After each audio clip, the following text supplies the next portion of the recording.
আমি যখন বারবার কল করে ভালোবাসি ভালোবাসি বলতাম, তুমি বলতে অতি ভক্তি কিন্তু চোরের লক্ষণ।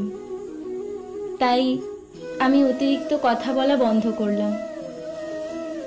আমি যখন কথা বলতে চাইতাম, সময় দিতে বলতাম, তুমি বলতে সময়ের দাম দিতে শেখো।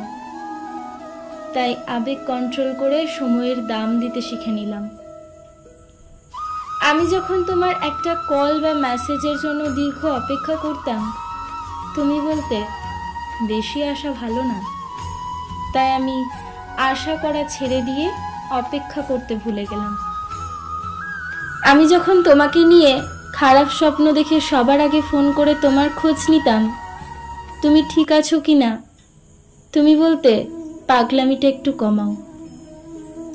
নিজেকে তাই সুস্থ মস্তিষ্কের মানুষ হিসাবে গড়ে তুললাম। আমি যখন না খেয়ে অপেক্ষা করতাম এটা জানার জন্য তুমি খেয়েছো কিনা, তুমি বলতে এত ন্যাকামি ভাল লাগে না। তাই ন্যাকামি ছেড়ে নিজের মতামতকে তখন গুরুত্ব দিতে শিখলাম। আমি যখন মন খারাপ করতাম তোমার অবহেলায়, তুমি বলতে এত দুর্বল কেন তুমি। তাই মন খারাপ ছেড়ে নিজেকে শক্ত করে নিলাম। কিছুদিন পর তুমি যখন চলে যেতে চাইলে, আমি বললাম যেতে পারো, আটকাবো না। তখন তুমি বুঝতে পারলে আমি বাস্তবতা শিখে গেছি।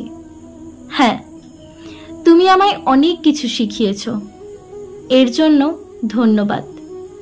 তবে তুমি হয়তো জানতে না এই ন্যাকামিগুলোই একটা সুন্দর ভালোবাসার ইতিহাস গড়ে তোলে।